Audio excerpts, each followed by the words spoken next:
mo sa kutis mo. Palibhasa, sa sobrang pangit ng kutis mo, pinalagyan mo na ng tato ang buo mong katawan. Pati yung kutis mo sa mukha, sa sobrang pangit, ay pinatatuan mo na rin. Ano pang babasagin ko sa mukha mo?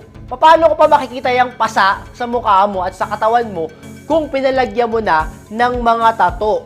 Alam mo yun, parang lugi nga ako makipagbasagan ng mukha sa'yo.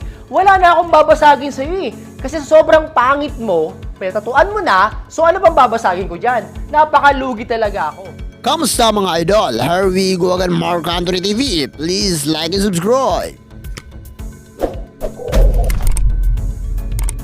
Bad boy ng Cebu nakatanggap ng masasakit na salita mula kay Alexis Tolentino. Sa paparating na The Battle of YouTuber ay inaasahang magkakabangga ang dalawang aspiring athletes ng The Battle of YouTuber na si Bad boy ng Cebu at Alexis Tolentino. Habang inaantay ang papalapit na event ng The Battle of YouTuber ay mas pinapalakas pa nila ang pagpapahype sa magkabilang panig. Well, nagtatrash talkan na nga ang dalawa. At heto nga mga idol, nakatanggap nga ng mga pantatrash talk at panglalait itong si Bad boy ng Cebu mula kay Coach Alexis Tolentino. Binanatan ni Coach Alexis Tolentino ang physical appearance ni Bad Boy ng Cebu kung saan nilait-lait ito at binababa dahil daw wala nang babasagin si Coach Alexis Tolentino sa mukha ni Bad Boy ng Cebu. Samantala mga idol, alam naman natin na wala sa physical appearance ang performance ng isang manlalaro kundi nasa galaw. Well mga idol, alam naman natin na itong si Bad Boy ng Cebu ay nanggaling pa sa The Villamor Gym kung saan nagde-training ang mga professional boxer tulad ni Donnie Ahas Nietes, ang minsan nagwagayway sa bandera ng Pilipinas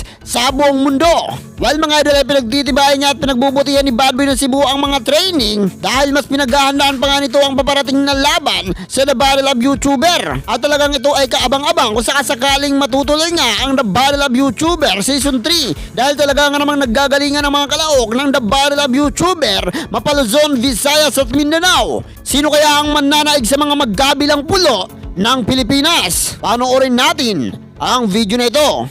Sabi ko naman sa'yo, tigilan mo na yung pagdodroga mo, ha? Mukha ka ng addict, magdodroga ka pa. Kaya kung ano-anong lumalabas sa bibig mo eh. Kung ano-anong mga basurang lumalabas sa bibig mo. Kung ano-anong mga imahinasyon, pagpapantasya ang mga lumalabas sa bibig mo eh.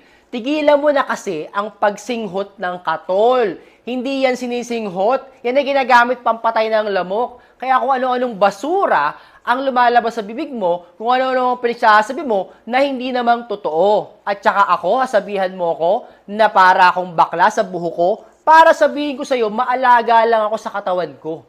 Inaalagaan ko ang katawan ko, kaya ganito ang kutis ko. Huwag mong igaya ang kutis ko sa kutis mo. Palibhasa, sa sobrang pangit ng kutis mo, pinalagyan mo na ng tato ang buo mong katawan. Pati yung kutis mo sa mukha, sa sobrang pangit, ay pinatatuan mo na rin. Ano pang babasagin ko sa mukha mo? Paano ko pa makikita yung pasa sa mukha mo at sa katawan mo kung pinalagyan mo na ng mga tato? Alam mo yun, parang lugi nga ako makipagbasagan ng mukha sa'yo.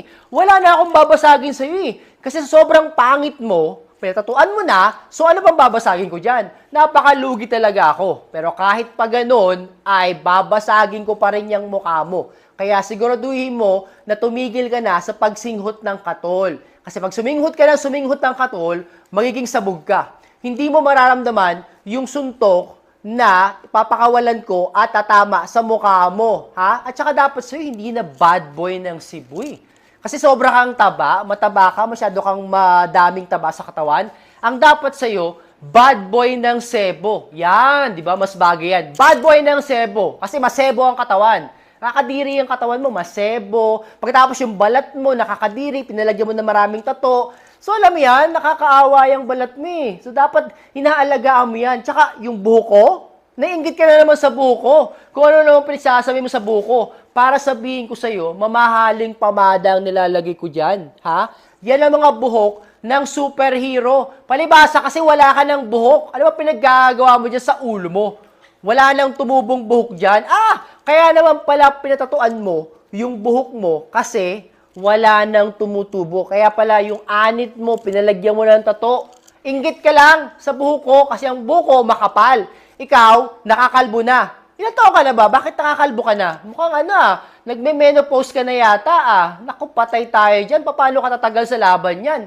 Kung nakakalbo ka na, menopause ka pa. Pagkatapos, masebo pa yung katawan mo, ay naku, kaya naman pala ganyan ka manlait sa akin eh. Kaya pala kung ano sasabi mo sa akin, na ako ay mukhang bakla, para sabihin ko sa'yo, maalaga lang ako sa katawan. Hindi ko nakasalanan kung pinanganak ako na maganda ang kutis ko. Kung pinanganak ako na makapal ang buhok ko. Yung mga wala sa'yo, ay wala sa'yo, kaya wag mo nang ipagpilitan, kaya wag kang mainggit sa akin, ha? Pinanganak talaga ako na ganito. Pogi ako. Hindi ako mukhang bakla. Pretty boy lang ako para sabihin ko sa'yo.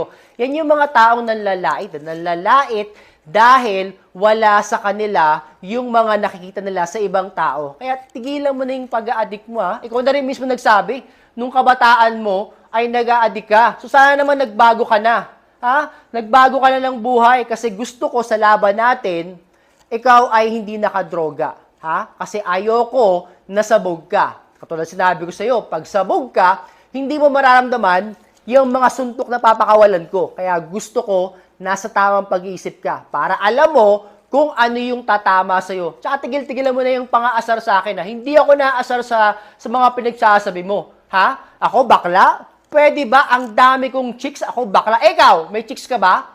Ha? Ano ba ang mga type mo na babae? Gusto mo bigyan kita na maging lalaki ka na eh. Ha? Tsaka yung pangalan mo, palta natin ha. Hindi na yung bad boy ng Cebu. Bad boy ng Cebu. Sa nag-iinit na video na napanood nyo mga idol ay ano ang masasabi nyo? Mas magiging kaabang-abang kaya ang paparating na laban dito sa The Battle of YouTuber laban kay Bad Boy ng Cebu at Coach Alexis Tolentino? Sino kaya sa kanila ang mananaig pagdating sa pakikipagsuntukan? At sino kaya ang tatanghaling kampiyon nato sa paparating na laban? Mag-comment lang. At hanggang dito na lang tayo mga idol. At kung nagustuhan mo ang video na ito ay inaanyayahan kitang i-subscribe ang ating channel. Ako ay nag-upload ng isa hanggang 2 video araw-araw. At ang susunod na video na i-upload natin ay ang inaantay nyo. Maraming salamat. Goodbye.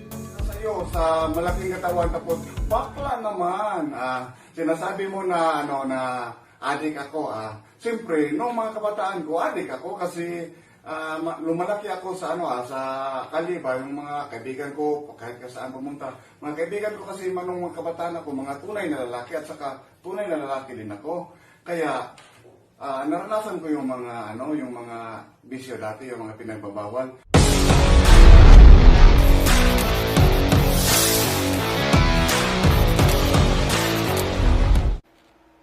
Sabi ko naman sa'yo, tigilan mo na yung pagdodroga mo, ha? Mukha ka ng addict, magdodroga ka pa. Kaya kung ano-anong lumalabas sa bibig mo eh. Kung ano-anong mga basurang lumalabas